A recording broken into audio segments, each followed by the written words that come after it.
Hi everybody, it's Amber here for Hope Healing Our Past Experiences. And as I was preparing for this video this week, I was thinking about how far I have come on this journey of healing. I really started this journey about 8 years ago, and I was just looking for a need to be met in my life, and I was really shown that there was a great need, and that's really how this all began. And let's just cut a long story short, and let's get to what we're going to talk about today. And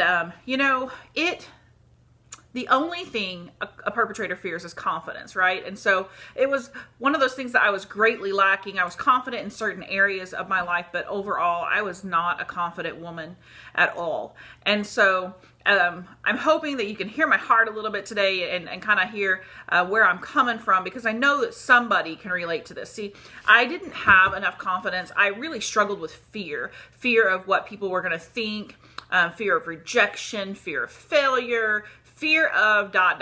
You could fill in the blank right there, because if you were like me and you have experienced sexual trauma or abuse, or maybe you've sexual misuse, you have a fear of a lot of things. And so you fill in the blank with what your fear is there, and you would understand why I would never, ever had considered doing a video like this before. But I want to keep it real.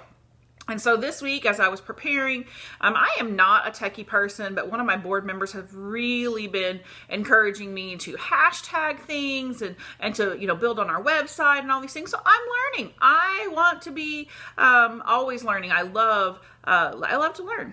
But I just thought some of those hashtags were a little too long. Honestly, like typing it out. Hashtag Tune In Tuesday. So I thought, why can we not just shorten it?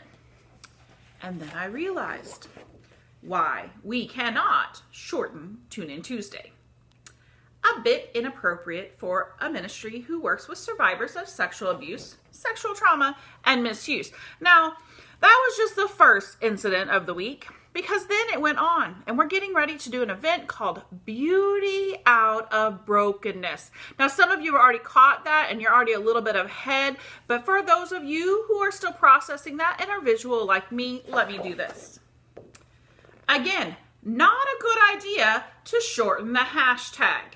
So, what I want you to get out of this is that you truly can have beauty out of brokenness. You are not that broken person that you think you are. You have beautiful characters. You have beautiful things to offer to your children, to your spouse. If you're not married and if you're not a mom, you know what? You're still beautiful. You're beautiful at any stage in life. I talk to my Hope girls, and those of you who get to know me a little bit better will learn that term to me means I've had girls as young as probably 12 that I've really poured into, but my favorite are those ladies that are in their 70s that have carried this deep, dark secret around for decades. And then they decided one day that they've had enough and that they were ready to heal. And so no matter what season, no matter what stage of life that you are in, I want to encourage you that you are worth the work. You are worth this journey of healing. You don't have to be fine anymore. That was my phrase. I'm fine. I'm fine. When on the inside I was miserable and I was broken and I felt damaged. I'm not that anymore. I'm whole and I'm joyous and I'm not fearful anymore. Like, I don't care if somebody thinks bad of me because, I thought about shortening the hashtags. How inappropriate could that be? Whatevs. You know what? Life happens and it's fun to laugh. Laughter is good. So I hope that you had a laugh this week and that you come back next week realizing that you can conquer those fears and that you don't have to walk in that anymore, and that we're going to have more fun next week. And it can be fun.